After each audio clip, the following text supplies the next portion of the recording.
within a very short span of time, the Murabitun movement would collapse and would be replaced by another movement called the Al-Muwahiddun. When was this taking place?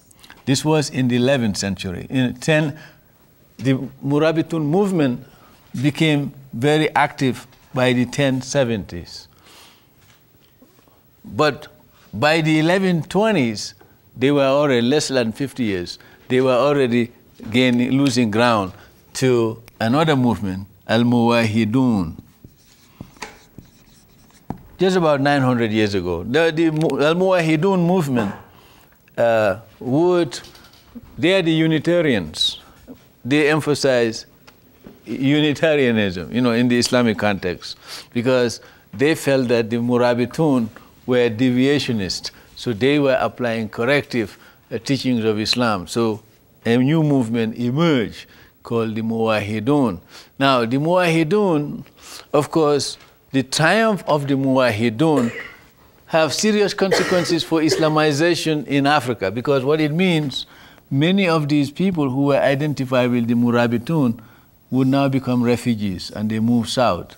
And this is one of the reasons why, if you look at the geography of names south of the Sahara and north of the Sahara, you will find that many of those towns immediately south of the Sahel carry names of some of the North African or Eastern Islamic names like Mecca, Medina, and many of these towns were established by these refugee intellectuals of the Murabitun. So these refugee intellectuals, there's a parallel. It happened in American, European civilization and in American history. You have thousands of Jewish intellectuals who left Europe and came to America because of the Nazis. The same thing happened in terms of, and there are many others. You have many Poles who left Poland and went to England. That's why you have some Englishmen with Polish last name. The same thing with Italians, the movement of people. The same thing was happening here. Many of those Arab intellectuals who were identified with the Murabitun movement went south. And when they went south, they, of course, intermarry with some of the local people. And that's one of the reasons why if you go to sub-Saharan Africa, you find some sub-Saharan Africans who carry last names like Aidara, Sharif, just like the word Sharif in English. It's from the Arabic. Like the Sharif, the governor, the boss. So, like the sheriff of the town. So, like the Sharif and the Haidaras. So, if you go to West Africa, you take the telephone books, you will find many of those West Africans who claim to be descendants of the Prophet. And they have last names like Aidara. Sometimes the French spells pronounce, this is a French pronunciation, spelling, but in the English-speaking parts of Africa, they may use HY, as opposed to AI, the ARA, and then you have the Sharif in many of these different countries. Now, what is interesting is that many of these refugees who came south of the Sahara and were actively involved in establishing Quranic schools would now become the purveyors of Islam south of the Sahara.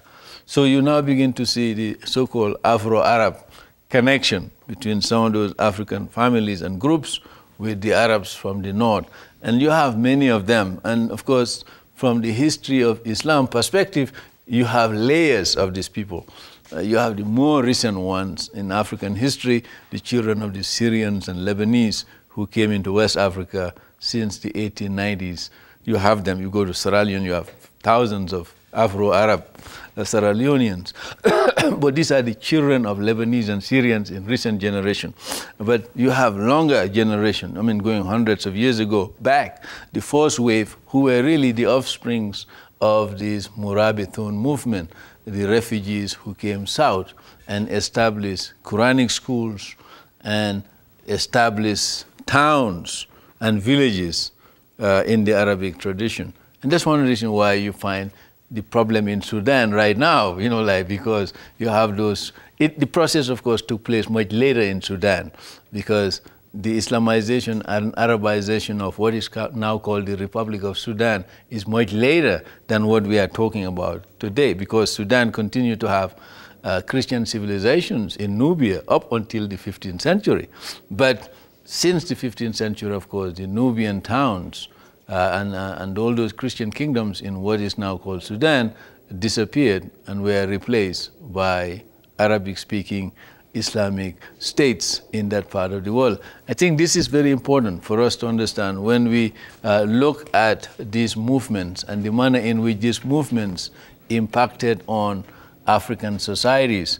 So the Murabitun built on that legacy of the Arab traders who traveled with their camels south of the Sahara. The only difference here is that they became a fighting force and were able to expand their conquests, not south of the Sahara, but north of the Sahara and then into Spain.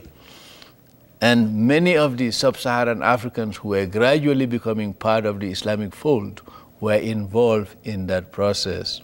And that's why you have some of them who found themselves in Spain, especially among the Fulani people, from where Abdullah ibn Yasin built his Al-Murabitun movement. Now,